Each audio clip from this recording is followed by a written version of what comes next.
Cette journée a été l'occasion de récompenser les 2 équipes de rugby du collège Jean Sescous pour leur superbe parcours lors des championnats d'Aquitaine en UNSS. Plus de 30 garçons ont été félicités par Madame le maire et les joueurs professionnels présents.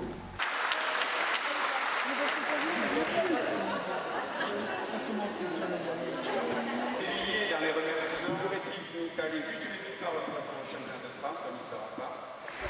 2 petits mots, tout simplement vous féliciter et vous dire en tout cas belle victoire, on vous reverra au retour pour vous féliciter avec grand plaisir en mairie. Les filles de l'équipe de hand ont elles aussi été félicitées pour leur qualification au championnat de France. Nous leur souhaitons bon courage pour la prochaine rencontre dans cette compétition. Les polyvalentes aussi. Et avec les copines, l'artiste de lundi, Chantal Larrey. Vendredi, grâce au Printemps des Landes, nous vous avons amené en balade à Messanges, au bord de l'étang du Moisan, dans une nature préservée.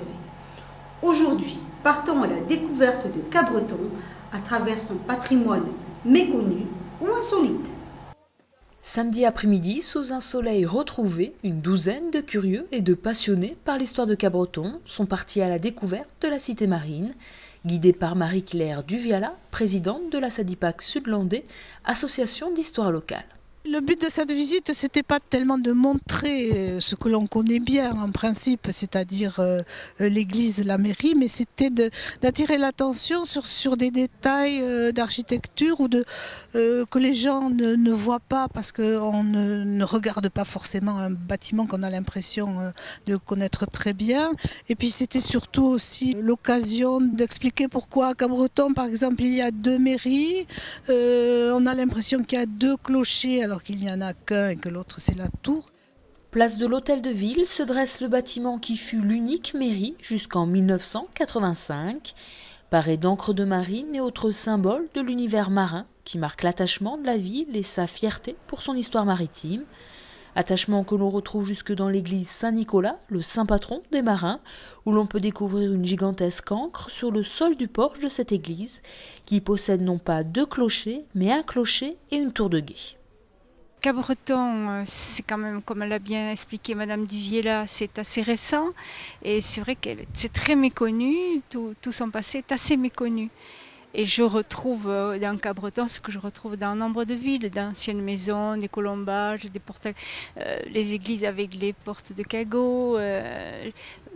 Oui, c'est vraiment passionnant. Et on découvre une vie que, même si on n'habite pas très loin, on ne connaît pas.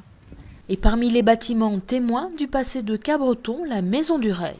Un bâtiment classé, qui est une maison médiévale, très bien conservée, très bien entretenue, et où est descendu le futur roi Henri IV, alors qu'il était roi de Navarre, lorsqu'il est venu à Cabreton à la fin du XVIe siècle. Des édifices aux personnages historiques, en passant par le nom des rues et même les mystérieux Templiers, la balade aura permis à chacun de découvrir ou redécouvrir Cabreton. Alors tout en étant de Cabreton, j'ai quand même appris des choses aujourd'hui, parce que il y avait plein de détails que je ne connaissais pas. Bon, la place des Platanes où je passais tous les jours quand j'allais à l'école, mais par contre je ne connaissais pas tous les détails, l'historique de cette place, notamment l'origine, j'ai découvert l'origine des noms de certaines rues aussi que je ne connaissais pas. J'ai beaucoup aimé l'explication sur les noms des rues, des anciens Cabretonnais. Donc je ne me doutais pas que c'était des noms qui étaient apparus dans cet ancien procès là, du XIVe siècle. Ça, c'était très intéressant. J'ai envie d'approfondir ce sujet. Et pour explorer un peu plus l'histoire de Cabreton, le site SADIPAC Sud-Landais vous permettra de découvrir l'origine du nom de ces rues ou de vous plonger dans son passé maritime.